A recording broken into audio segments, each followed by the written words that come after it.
Latest no transfer news. Amathema amaningi athenga ngabe yakhe team iyathenga na. Sanibona bafethu uvane lo soqala ngomdlali obekade edlalela iStellenbosch iStellies. uDavid Nthayisa seke bafethu ba-announcile namhlanje ukuthi ke umjida useyishiyile iStellies uyojoyina le club le esayine ubani na. uTsegofaso Mabasa, the former Orlando Pirates striker, umjida ke uyele eMorocco. Le club ke le bafethu yawina ileague kule season esiphuma kuyona. So njengoba bewine ileague beya ku-Champions League. I recently spoke about le move le ngasho ukuthi ke izo announce ngekudala. So sebem announce le kumjida as their newest sign. So far basa announce two South African players. Kunomunye umdlali abamdingayo okuba na okuThembi Nkosi-Lorch. But ke kuneyindaba ezisurrounda yena uThembi Nkosi-Lorch regarding yena neKaizer Chiefs. But ke I don't wanna entertain those news because yona le club le serious ngempela ukuthi ke imlando uThembi Nkosi-Lorch abe umdlali wabo. Singesazi ke anything can happen kuyona bafethu i-transfer window. Yabo mekukhuluma imali nje bafethu ukukhuluma nje ne-signature.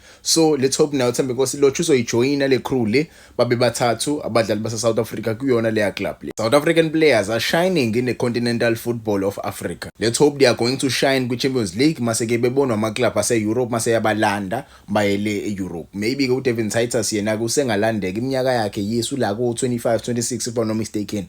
uMabasa noLorch sebele phezulu. Yabo I don't think basengaya phesheya but ke anything can happen. Nabo umbulo nabo bakwazi ukuthi ke bathola ithuba lokuthi bayodlala le ku-Iran. Kwezize indaba eziphumile bafethu umdlali odlalela iMamelodi Sundowns okuba na okuThato Sibiya. Thato Sibiya ke bafethu umbiko namhlanje kuthiwa ke iclub yaseFrance le club le ibizwa ngeLille. Baningi ke abadlali abadumile abasebayidlalela le club le ngaphambilini. Yabo so akuthiwa le club le ifuna ukusayina umdlali weMamelodi Sundowns oqhamuka kwi-DDC igama lakhe ukuThato Sibiya kwi-left back. Kodwa ke ukumsayina kwabo ngebamsayine on a permanent move. Bazomsayina nje on a loan. Kodwa ke le loan le izoba ne-option ukuthi ke bamsayine umjida with a permanent. So uma umjida mefika khona impressa nje bazokwazi ke bamsayine kahle officially as their newest player odlalela yona iLille. So nje kule season ezoqala nje let's hope umjida uzofika adlale kahle lapha phesheya.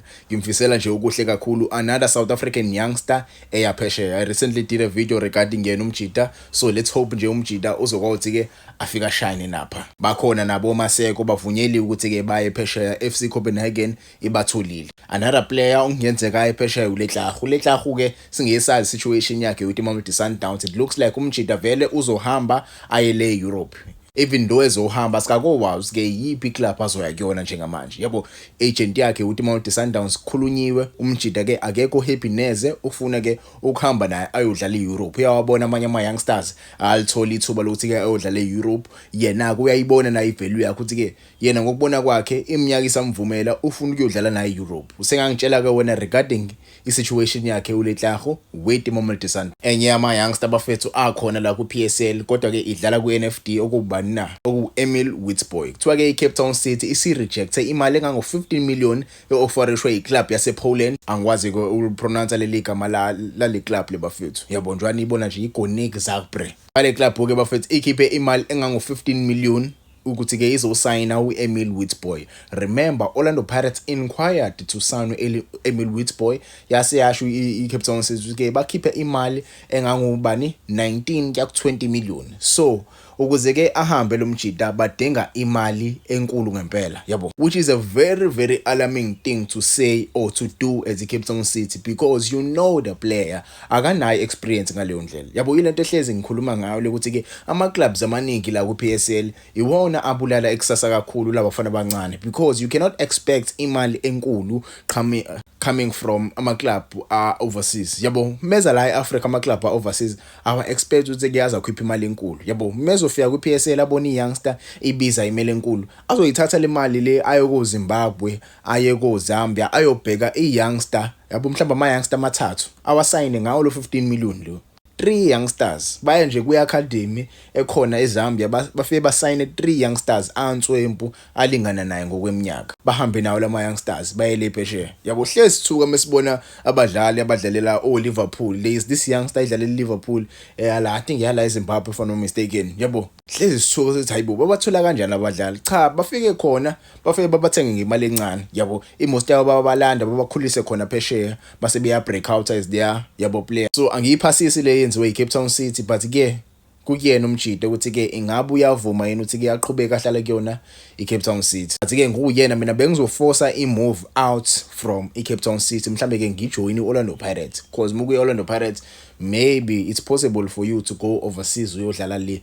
Jaden Rhodes bamdayisela uJaden Rhodes because they saw ukuthi ke bese kunzima impela ngeke bakwazi ke basurvive kahle kuyona iFND if they keep on paying these players. Kumele kudayiswe oyedwa wabo, yabo. So yena kumjida usazoqhubeka nje ahlale balinde imali engango 20 million ukuze ke aye phesheya, even though he is not playing any like top football, udlala le kweNFD. Kweze indaba eziphumile bafethu, Stephen Aziz Ki bafethu umjida usereturnile ke kwiYoung Africans from iAl Ittihad. Umjida ubedlalela iAl Ittihad kodwa ke njengamanje useyodlala kwiclub yaManqoba Mnqithi. Manqoba Mnqithi ke ugcinile emtholile lo mjida. Remember wayemfuna phela esakhuje Mamelodi Sundowns, njengamanje ke usekuyona iYoung Africans. This player vele recently played for a Young African. What I like about Young Africans, inali talent, yabo inali ihlo le talent. I remember Nofestin Mayele wayidlalela yona le club le, if ngaphosisi wayidlalela yona le club le. So bona sebe exportile ama talent right kakhulu. It's a pity kwethu yena uStephen Aziz Ki akashayinanga, yabo. But ke le club le inalo ihlo le talent. Le top umjida uzoshayina ngaphansi kwesandla sakhe uManqoba Mnqithi. Kweze izindaba eziphumile bafethu, kuthiwa ke iNelson Mandela Bay Stadium kulabo kade bekhala regarding ama games angadlalwa eEastern Cape isizolunga ke kungekudala nje nizoyibukela igame ezodlala eEastern Cape lapho khona kuzobhekana khona iChippa United versus iMamelodi Sundowns ngomhla ka12 September. So kumele wenze sure ukuthi ke muyifan yeMamelodi Sundowns noma ke uyifan yeChippa United uye khona estadium uyowabukela ama games, same as iMoses Mabhida Stadium isizobuya kungekudala. Kaizer Chiefs will take on iRichards Bay khona le iMoses Mabhida ngoba ke le eBay lesa stadium lesana savaliwe kancane eMhlathuze Bernabeu, isavaliwe eMhlathuze bafethu, kuthiwa ke kusalungiswa lapho nalapho. So kuzosetshenziswa iMoses Mabhida nayo ke iyabuyela kade ingasebenzi in the time being. Kweze izindaba eziphumile, the former under-20 goalkeeper uMondli Mpoto umjida ke usejoine iGomora United after he left iBaroka. Kweze izindaba eziphumile, kuthiwa ke ama fixtures asephumile, ama games kahle kahle nama dates ne stadium la kuzodlalwa khona asephumile ke bafethu, ama dates nezikhathi. Skukhona United izodlala against Orlando Pirates eOld Peter Mokaba Stadium, masikuthi ke Mamelodi Sundowns ibhekane phezulu with Golden Arrows le eLucas Morepe Stadium. Masikuthi ke ama return fixtures, Mamelodi Sundowns izobhekana neGolden Arrows eKingswell Stadium ngomhla 30. Masikuthi ke Orlando Pirates ngomhla 29 ibhekane neSkukhona United eOrlando Amstel Arena. So iwona ke ama games lawa bafethu. Manje uzazi uke uhlala lePulukwane kumele uyothenga ithikithi uyosupport eSkukhona United uyosupport iOrlando Pirates. Muzazi ukuthi ke uhlala le ePretoria kumele uyosupport iMamelodi Sundowns uyosupporta lapha iGolden Arrows.